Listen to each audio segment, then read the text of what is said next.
एक गांव में एक साहिब की अपनी बीवी के साथ कुछ अनबन हो गई। अभी झगड़ा खत्म नहीं हुआ था कि इसी इसना में उनका मेहमान आ गया। हामिद ने उसे बैठक में बिठा दिया और बीवी से कहा कि फलां रिश्तेदार मेहमान आया है, उसके लिए खाना बनाओ। वो गुस्से में थी, कहने लगी तुम्हारे लिए खाना है ना तुम्हारे मेहमान के लिए। वो बड़ा परेशान हुआ कि लड़ाई तो हमारी अपनी है, अगर रिश्तेदार को पता चल गया तो खामखा की बातें होंगी, लिहाजा खामोशी से आकर मेहमान के पास बैठ गया। इतने में उसे ख्याल आया कि चलो बीवी अगर रोटी नहीं पकाती तो सामने वाले हमारे हमसाए बहुत अच्छे हैं, खानदान वाली बात है, मैं उन्हें एक मेहमान का खाना पकाने के लिए कह देता हूँ। चुनाचे वो उनके पास गया और कहने लगा कि मेरी बीवी की तबीयत खराब है, लिहाजा आप हमारे मेहमान के लिए खाना बना दीजिए। उन्होंने कहा बहुत अच्छा, जितने आदमियों का कहें खाना बना देते हैं। वो मुतमईन होकर मेहमान के पास आकर बैठ गया कि मेहमान को कम से कम खाना तो मिल जाएगा, जिससे इज्जत भी बच जाएगी। थोड़ी देर के बाद मेहमान ने कहा कि जरा ठंडा पानी तो ला दीजिए। वो उठा कि घड़े का ठंडा पानी लाता हूँ। अंदर गया तो देखा कि बीवी साहिबा तो ज़ारो कतार रो रही है।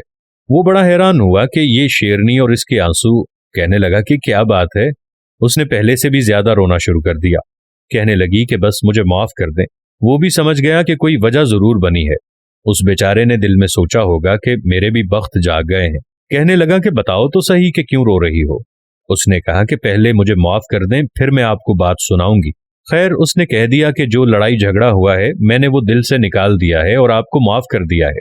तो बीवी कहने लगी कि जब आपने आकर मेहमान के बारे में बताया और मैंने कह दिया कि ना तुम्हारे लिए कुछ पकेगा और ना मेहमान के लिए, चलो छुट्टी करो, तो आप चले गए। मगर मैंने दिल में सोचा कि लड़ाई तो मेरी और आपकी है और ये मेहमान रिश्तेदार है, हमें इसके सामने ये पोल नहीं खोलना चाहिए। चुनाचे मैं उठी के खाना बनाती हूँ। जब मैं बावर्ची खाने में गई तो देखा कि जिस बोरी में हमारा आटा पड़ा होता है, एक सफेद रीश आदमी उस बोरी में से कुछ आटा निकाल रहा है। मैं ये मंजर देखकर सहम गई।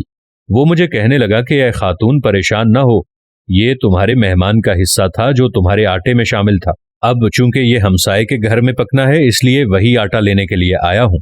मेहमान बाद में आता है, जबकि अल्लाह ताला उसका रिज्क पहले भेज देते हैं। अल्लाह ताला हमें मेहमानों की कदर करने की तौफीक अता फरमाए। आमीन सुम्मा आमीन। दोस्तों, अगर वीडियो पसंद आई हो तो इसे अपने दोस्तों के साथ जरूर शेयर कीजिए। हो सकता है हमारी एक शेयर से ये बात किसी बहन, माँ या बेटी तक पहुंच जाए और अल्लाह उसे हिदायत नसीब फरमाए। आमीन सुम्मा आमीन। अगर आपने अभी तक हमारा पेज प्यारा इस्लाम लाइक नहीं किया तो अभी लाइक के बटन को दबाकर लाइक कर लें और सी फर्स्ट पर भी क्लिक कर लें, ताकि नई आने वाली वीडियोस का नोटिफिकेशन आप तक बर वक्त पहुंच सके। वीडियो अच्छी लगी हो तो लाइक करें और कोई अच्छा सा कमेंट करें। और आप हमारी आज की इस वीडियो को 100 में से कितने नंबर देंगे, ये फैसला आप पर छोड़ते हैं। इंशाअल्लाह फिर किसी नए मौजू के साथ हाजिर होंगे। तब तक के लिए अल्लाह हाफिज।